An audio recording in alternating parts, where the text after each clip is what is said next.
Have you heard? It's truck news. I mean, no. The Truck Show. We're gonna show you what we know. We're gonna answer what the truck. 'Cause truck rhymes with the Truck Show. We have the lifted, we have the lowered, and everything in between. We'll talk about trucks that run on diesel, electricity, and on gasoline. The Truck Show, the Truck Show, the Truck Show. Oh, oh. It's the Truck Show with your host, Holman.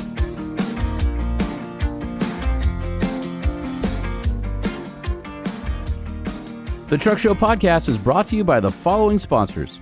AMSOIL launched the industry's first synthetic motor oil back in 1972, and AMSOIL continues to innovate with a wide selection of synthetics that are formulated, blended, and packaged right here in the United States. These specialized lubricants are engineered for what you drive and how you drive. AMSOIL's Shop by Vehicle tool offers package size recommendations to maximize savings and includes AMSOIL's Ultimate Oil Change Kits. AMSOIL offers the protection you demand and the performance you deserve. Get yours today at AMSOIL.com. The perfect complement to your truck is a Kershaw knife. All Kershaw knives come with a limited lifetime warranty, and repair parts are readily available through the website.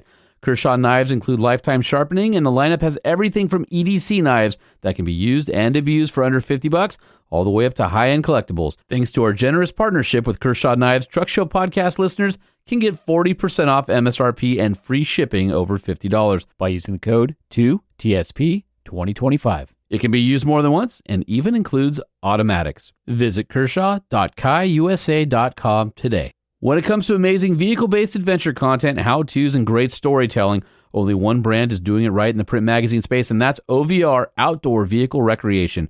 OVR is about getting out there in our vehicles to explore and discover the world around us. Get complimentary access for a year to the digital library or a discount on your print subscription today at OVRmag.com. Use the promotional code at Truck Show Podcast. The Truck Show Podcast survives off of sponsorships and your reviews. Please help me to keep it free by supporting our sponsors and leaving reviews and comments on Apple Podcasts and Spotify. Have you heard? What? No. We got a whole lot of news this week. And the first thing is I want to say congratulations to our good friend Scott Birdsall, who managed an official two-way record of 239.8 miles per hour and a top speed of 252 miles per hour with his 1991 Toyota, powered with a 3.2-liter 2JZ GTE Iron Eagle short block assembly. And Scott, congratulations for cracking 250. That's amazing. We are going to have Scott on the podcast here probably in the next episode. We're working on that right now. But this thing did awesome. Scott did awesome. A ton of work. He had a few mishaps. One was the hood delaminating or detaching itself from the truck when the hood pins failed, and he scrambled to get a new hood that was not aerodynamic just to get it on the truck. Still made the record run. So anyway, we're going to have Scott on soon. So congrats to Scott Birdsall. Way to kick some salt butt out there, and can't wait to have him on very, very soon. All right, so you guys heard about the crazy V8 news coming out of Jeep at the Cherokee Backgrounder. Jeep CEO Bob Broderdorf told reporters that, quote unquote, with all that love, how could we 86 the V8? Now, everybody online has been talking about Wrangler 392 is coming back, which it is, and Gladiator is definitely getting a V8. Well, they did not officially announce that, and it's not happening right away. I'll give you a little bit of background. As far as the 392, some of you have been reaching out saying, hey, did you know the 392 was going to be hanging around? Why did you buy yours now? Blah, blah, blah. I can't talk about some of the stuff, but I made an informed purchase to get my 392 now instead of waiting, and more will come down the line. And as far as the Gladiator goes, we have all been asking for a V8 Gladiator. It's the perfect powertrain for that truck. I personally would love to see a 5.7. However, I'm told by people in the know, potentially, sources, that it's most likely going to be the 392, not the 5.7, mostly because the development has already been done on the Wrangler, and it probably is a little bit of a ways out. So it's not going to be like right now that it's going to get it. So stay tuned on that stuff. But more specifically, what Broderdorf said was they're going to be adding more powertrains, bigger powertrains, more ICE variants, and that he understands how loved the 392 is. And so he said, Jeep fans, don't worry. Basically, the 6.4-liter Hemi V8 has a home at Jeep.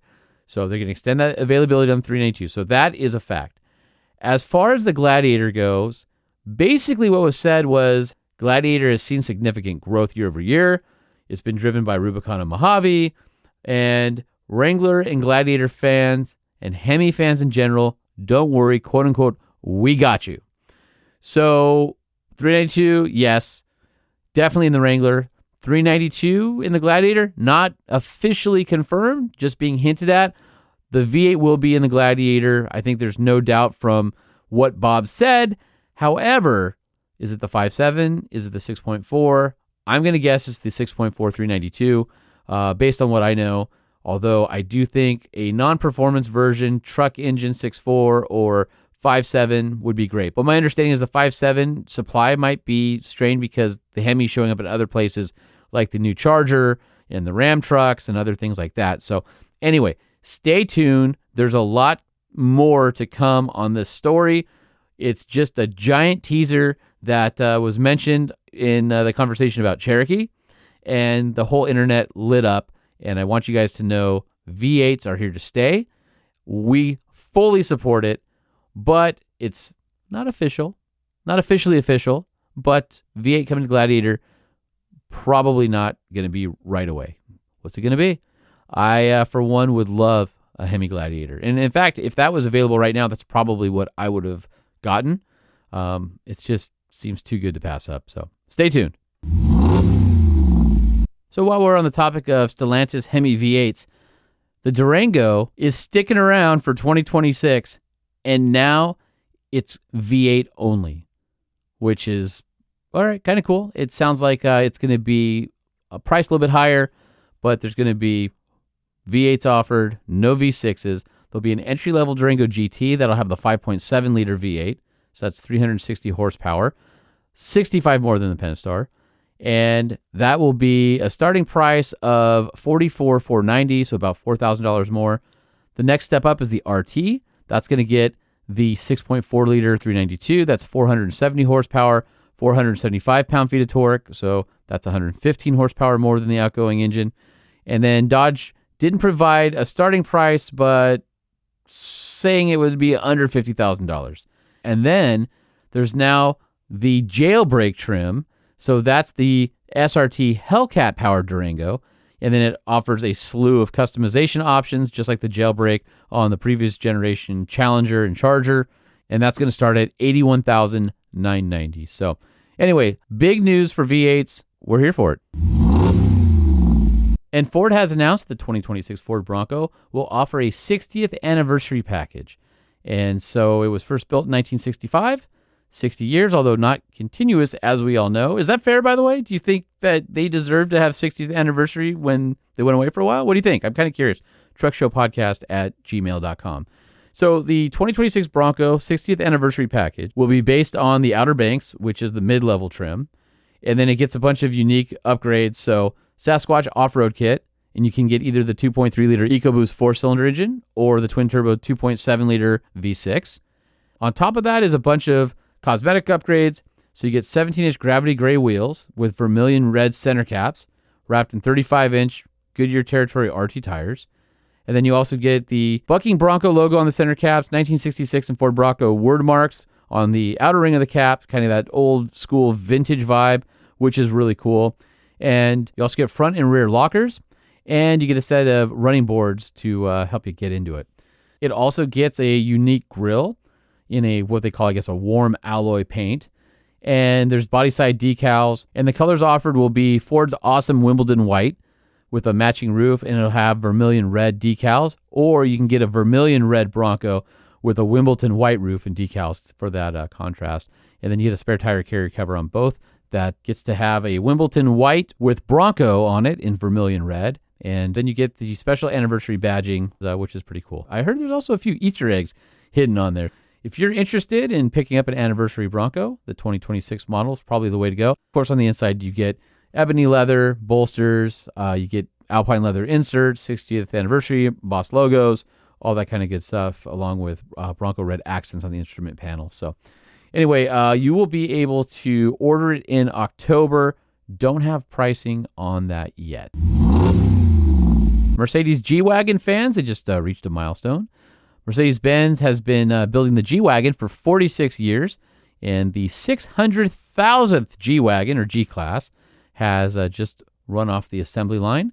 And that was an all-electric G580 model in Obsidian Black, and it rolled off the production line in Graz, Austria, and that's where all G-Wagons are built. Mercedes plans to make that a customer car and not keep it for themselves. If the rumors online are correct, then it sounds like the highly anticipated Rivian R2 will spawn an R2T version, which would be a midsize EV truck, which could potentially go up against the new Ford EV truck that's coming that people think might revive the Ranchero name. More on Ford's electric truck coming up in a future edition of Have You Heard? So here's kind of an interesting story for 2026 Ram 1500 RHO owners. On the internet, there were apparently people complaining that their RHO was not reaching the advertised 118 mile an hour speed. Instead, was only getting to 98 miles per hour. And so people were wondering, is that something happening across the board? Is Ram shunting the top speed of the RHO? Well, it turns out that there were a few vehicles, and Ram says that it was only 129 North American spec 2026 Ram 1500 RHOs that got flashed with the wrong software. The software was intended for export models, and that it was not an official change. It was a one-time flub, and that anybody who had those trucks that had the wrong software in it will be able to do a rapid service update. The update will bring the top speed back to 118 miles an hour. And it sounds like they're going to be sending technicians to your house to do the update at your convenience. So all the rest of the Ram RHOs will continue to have that 118 mile an hour top speed limit. Sometimes we just make mistakes, and building vehicles these days is complicated. Another fail by the internet was some posts about AI saying that the 2026 Ford Excursion is coming back. And to prove it, there were photos of what looked like a smash-up between the Expedition and the Super Duty. And it turns out just AI. So for those of you who keep emailing me saying, oh, is this true? Is the 2026 Ford Excursion coming back? Sorry, that's not the case. And AI is just messing with you. We are deeply sorry. We're sorry. We're sorry. We're sorry. All right, well, here's the interesting one from Chevrolet. It sounds like they have used an internal team as kind of a team building exercise and smashed the EV range record with the new Silverado.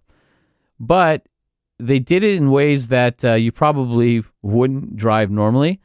They were able to get on one charge 1,059.2 miles. And so there's some caveats to that. Yeah, that sounds pretty awesome. But here's the caveats. The windshield wiper blade position was lowered to reduce drag. Climate control was turned off for the duration of the test. The spare tire was removed to lighten it. Wheel alignment was optimized. A tonneau cover was added for smoother airflow. And the tires were inflated to their highest pressure to lower the rolling resistance. Otherwise, the truck, software and hardware were unmodified. And basically, the EPA says the Silverado EV work truck, which is the lightest version, which is what this was, gets 493 miles of range, and it has a gigantic 205 kilowatt hour battery pack.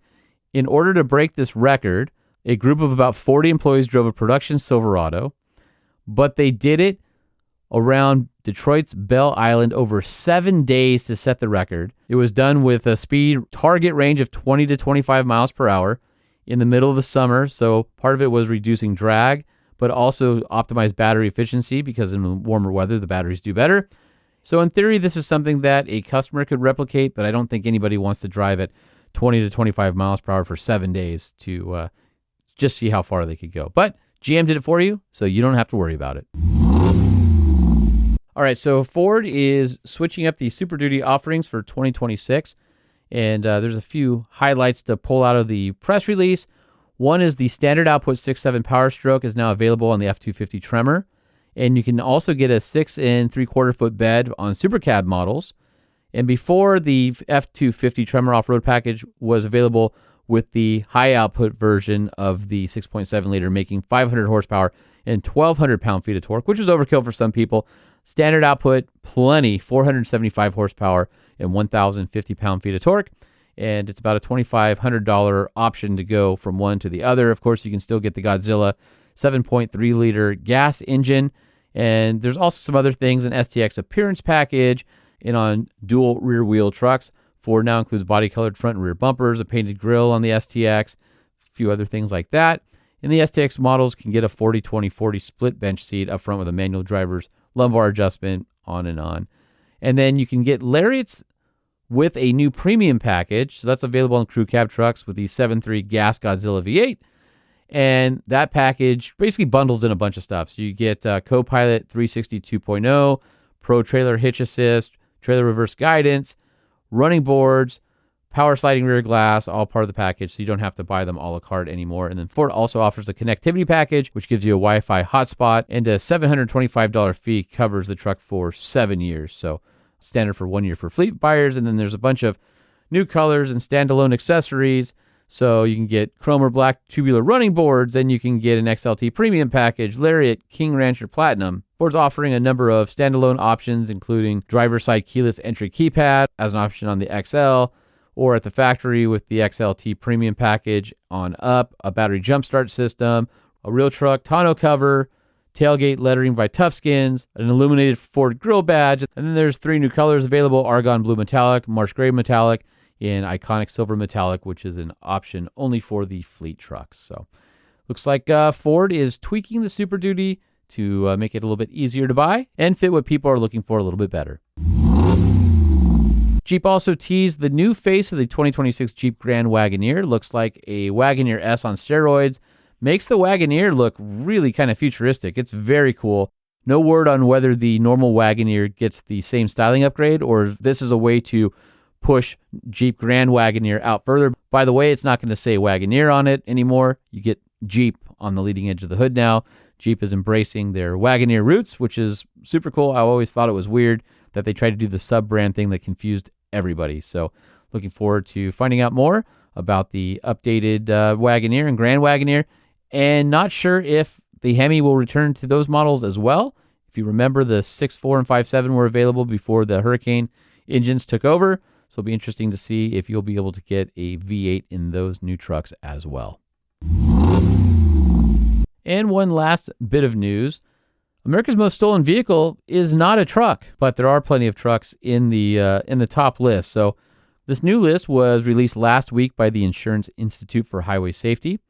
And number 1 on the list, may or may not surprise you, the Chevrolet Camaro ZL1, which they have basically a breakdown. Relative claim frequency, 100 is the average.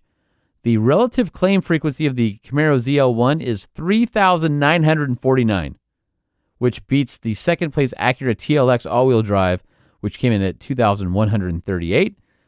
The first truck on the list, which is in number 4, is the GMC Sierra 2500 Crew Cab 4-wheel drive at 1,023, so it was at 10 times more than the average. Followed by the 6th position, which is the GMC Sierra 3500 Crew Cab 4-wheel drive, 742. Then the Chevrolet Silverado 3500 Crew Cab 4-wheel drive in 7th place, 662. Followed by the Dodge Durango 4-wheel drive in 8th place at 592. Range Rover 4-wheel drive, 540 in 9th place. In 10th place, the Ram 1500 Crew Cab short wheelbase 4-wheel drive, 524. Chevrolet Silverado 2500 Crew Cab 4-wheel drive, 402. Ram 3500 Crew Cab long wheelbase 4-wheel drive, 387. And then there's the Honda CR-V hybrid 4-wheel drive, which is 340, so 3.4 times more likely to be stolen, I guess. And the GMC Sierra 1500 Crew Cab 2-wheel drive, 324. Dodge Durango 2-wheel drive, 300. GMC Sierra 1500 Crew Cab, 292. Jeep Gladiator Crew Cab convertible 4-wheel drive, 264. And the Cadillac Escalade ESV, 260. So if you own one of those vehicles, beware that the thieves are looking for your car. make sure you park it in the garage, or maybe get a kill switch or an alarm system or a tracker or any of those things so that you can keep your precious vehicle in your own hands. By the way, I thought I would see Hellcats and TRXs and Wrangler 392s, but didn't make this list of the top 20. All right, that's going to do it for this episode of the Truck Show Podcast. Have you heard? Oh, no. And of course, we'd like to thank our sponsors, AMSOIL. Get the best synthetics at AMSOIL.com, Kershaw Knives, Kershaw.kaiusa.com, and OVR Magazine. And of course, you can always email us at truckshowpodcast@gmail.com or leave us a voicemail on the 5-star hotline, 657-205-6105. It's been real. It's been fun. It's been real fun. Let's do it again soon. The Truck Show Podcast is a production of Truck Famous LLC. This podcast was created by Sean Holman and Jay Tillis, hosted by Sean Holman, and uses production elements by DJ Omar Khan and Jay Tillis. If you like what you've heard, please open your Apple Podcast or Spotify app and leave us a 5-star review. And if you're a fan, there's no better way to support the show than by sharing it and patronizing our sponsors. Some vehicles may have been harmed during the making of this podcast.